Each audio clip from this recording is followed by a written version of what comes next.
शहर का बहुत ही भीड़ भाड़ वाला इलाका है।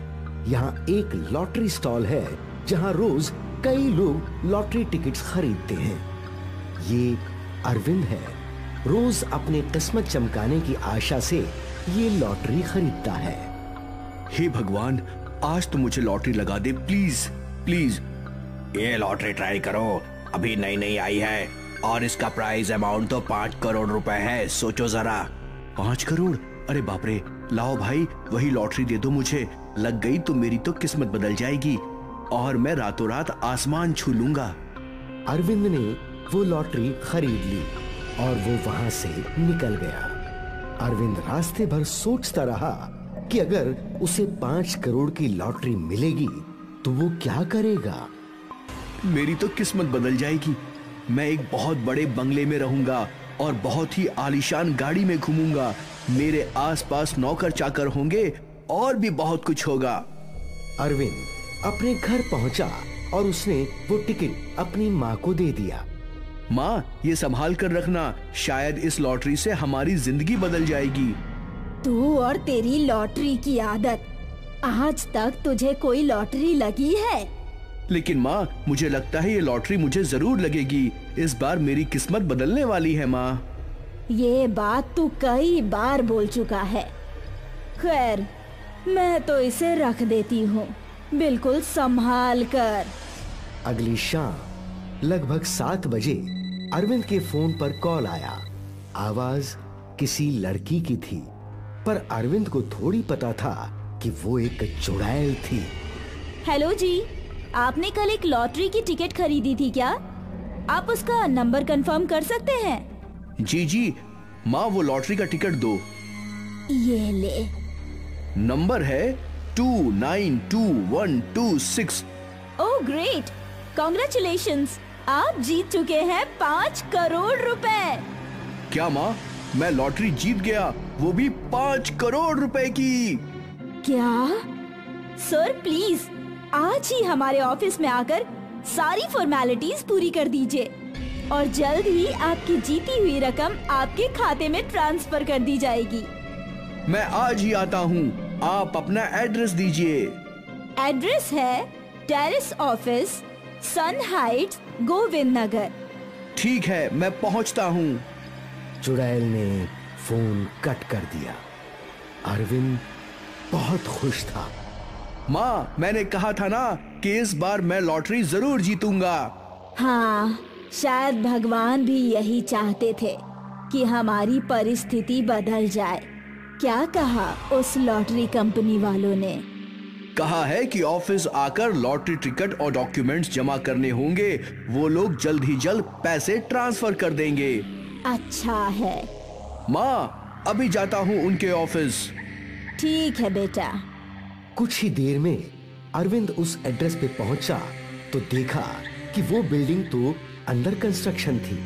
लॉटरी कंपनी का ऑफिस अंडर कंस्ट्रक्शन कंपनी में कैसे? ये बिल्डिंग तो अभी भी बन रही है। अरविंद ने उस कंपनी के नंबर पर कॉल लगाया। मैडम, इस बिल्डिंग में तो काम चल रहा है। आपने मुझे सही एड्रेस तो दिया है ना? हाँ सर, अभी तक बिल्डिंग पूरी नहीं हुई है, पर लास्ट फ्लोर पर कुछ ऑफिस चालू है। आप ऊपर आ जाइए। ठीक है, ठीक है। अरविंद को कुछ अजीब तो लग रहा था, पर पैसे के आगे उसे कुछ नहीं दिख रहा था। वो सीढ़ियां चढ़ने लगा। जब वो लास्ट फ्लोर पर पहुंचा तो देखा कि वहां कोई ऑफिस नहीं था। ये क्या? वो औरत बोल रही है कि यहाँ ऑफिस है, पर कहाँ है ऑफिस? अरविंद लौटकर वापस जाने ही वाला था कि उसे किसी के हंसने की आवाज सुनाई दी। इतनी भी क्या जल्दी है? अपने पैसे तो ले जाओ। चुड़ैल को देखकर अरविंद सहम गया। वो अपनी जान बचाने के लिए यहाँ वहाँ भागने की कोशिश कर रहा था। वो जिस दिशा में मुड़ता, चुड़ैल पहले से वहाँ खड़ी हो जाती। छोड़ दो मुझे, छोड़ दो मुझे, मैंने तुम्हारा क्या बिगाड़ा है? छोड़ दो मुझे। पैसों का जो लालच तुझे यहाँ खींच लाया, अब ये लालच तुझे मार देगा। चुड़ैल ने अरविंद को हवा में उठा लिया और उसे बिल्डिंग से नीचे फेंक दिया।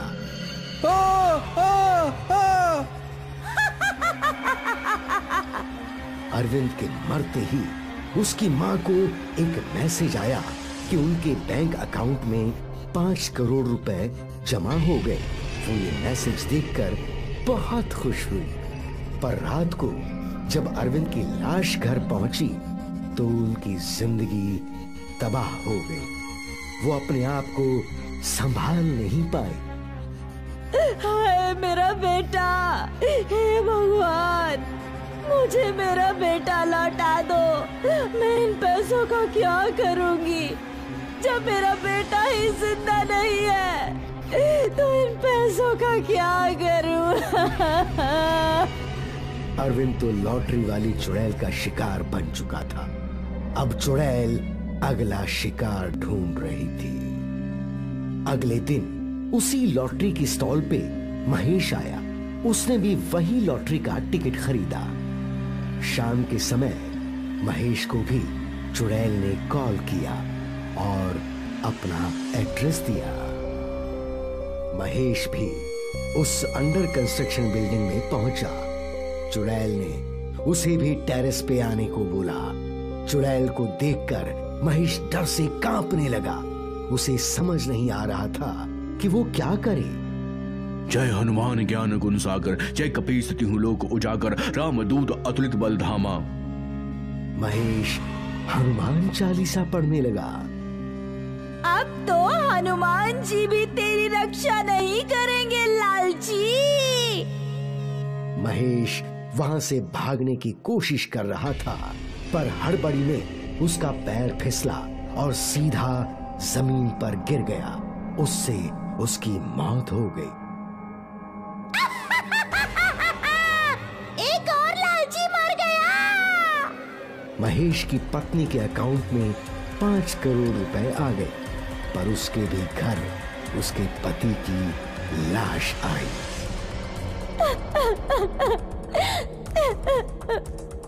महेश की तरह चुड़ैल ने कई और लोगों को उस अंडर कंस्ट्रक्शन बिल्डिंग में बुलाकर उनकी जान ले ली और सबके परिवार वालों को 5 करोड़ रुपए दे दिए।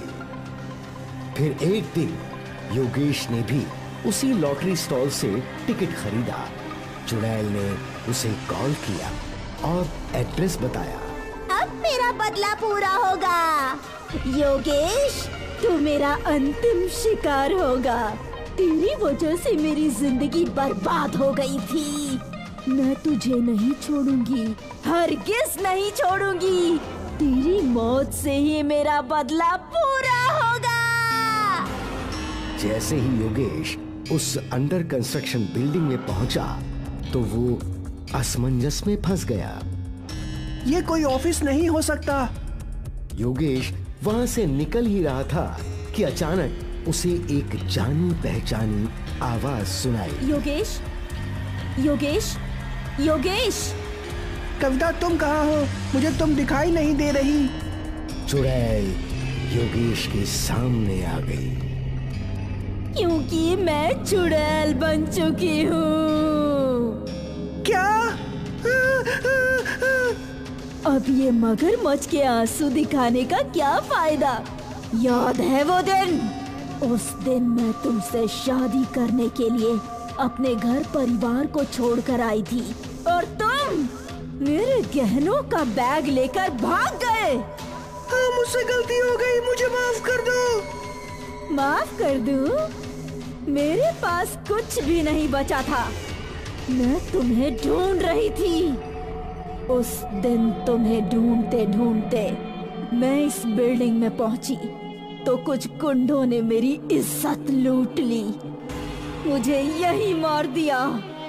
मेरी आत्मा को तभी शांति मिलेगी जब तुम मरोगे योगेश। उस दिन से मैं तुम्हें ढूंढ रही हूँ। लेकिन मेरा इरादा तुम्हें नुकसान पहुंचाने का नहीं था। झूठ! तुम तो मुझे बेसहारा छोड़ गए थे। मैं जानती थी कि तुम्हें लॉटरी खेलने की आदत है। तुम कहीं भी चले जाओ, तुम लॉटरी जरूर खेलोगे, और इसीलिए मैंने ये तरीका आजमाया। तुम्हारे लालच के कारण मैं मरी, और अब मैं तुम्हें नहीं छोड़ूंगी, बिल्कुल नहीं छोड़ूंगी। चुड़ैल ने गुस्से में योगेश की गर्दन मरोड़ दी। योगेश का खून जब चुड़ैल के चेहरे पे गिरा तब वो शांत हुई। उस दिन चुड़ैल को मुक्ति मिल गई। आखिर उनका बदला पूरा हो गया। फिर कभी लॉटरी वाली चुड़ैल ने किसी का शिकार नहीं किया।